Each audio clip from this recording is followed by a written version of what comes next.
நிச்சயமாக இந்தியாவுக்கு இன்னைக்கு பெரிய இக்கட்டான சூழ்நிலை என்னன்னு பாத்தீங்கன்னா, இந்தியாவுடைய எக்ஸ்போர்ட்ஸ் அமெரிக்காவுக்கு போற எக்ஸ்போர்ட்ஸுக்கு வந்து அந்த 50% டாரிஃப் இன்னும் நீக்கிறேன்னு சொல்லிட்டு இருக்காங்க, நீக்கவே இல்லை.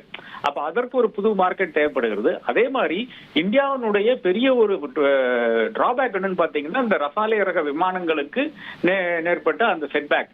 அதை வந்து Su-57 ரக விமானங்கள் வைத்துக் கொண்டு நாம் வந்து தாராளமாக அதை நேரிட முடியும் என்ற ஒரு நிலை இருக்கிறது. அதே மாதிரி நம்மளுடைய S-400 என்ற மிசைல்ஸ், அதாவது S-400 தான் நம்மளை வந்து இந்த கடந்த போரில் வந்து நமக்கு மிக இது ஏர் டிஃபென்ஸ் சிஸ்டம்ஸ் இருக்கு இல்லையா, அதுதான் நமக்கு வந்து மிக மிக தாராளமாக கை கொடுத்தது என்று கூறலாம். அப்ப இது மூணு தான் என்னை பொறுத்தவரை வந்து இந்தியாவினுடைய எக்ஸ்போர்ட்ஸ் எப்படி இருக்கும். அதே மாதிரி ஆயில் வந்து இப்ப ரஷ்யாவினுடைய க்ரூட் ஆயில் வந்து நம்ம ஏறத்தாழ 38% கம்மியாக வாங்கி கொண்டிருக்கிறோம் அக்டோபர்ல. ஏனென்றால் அமெரிக்க அதிபர் வந்து ட்ரம்ப் வந்து தொடர்ந்து அதை பற்றியே பேசிக் கொண்டிருக்கிறார். ஏதோ அது ஒரு பெரிய விஷயமாக பேசிக் கொண்டிருக்கிறார். அப்படி எல்லாம் கிடையாது.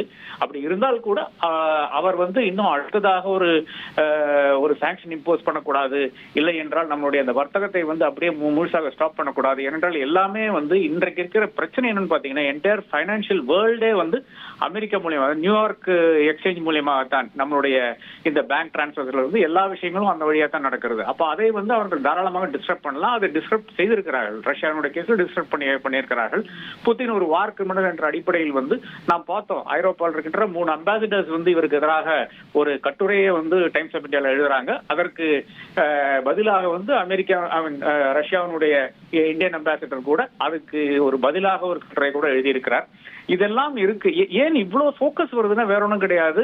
இந்தியா கூட இப்ப ரஷ்யா வந்துவிட்டால், என்றால் ரஷ்யா, இந்தியா, சைனா என்ற அந்த ஆக்சிஸ் ஃபார்ம் ஆகிவிட்டால் நிச்சயமாக அது அமெரிக்காவுக்கும் அதே மாதிரி வெஸ்டர்ன் வேர்ல்டுக்கு ஒரு பெரிய ஒரு அச்சுறுத்தலாக மாறும் என்று அவர்கள் கருதுகிறார்கள்.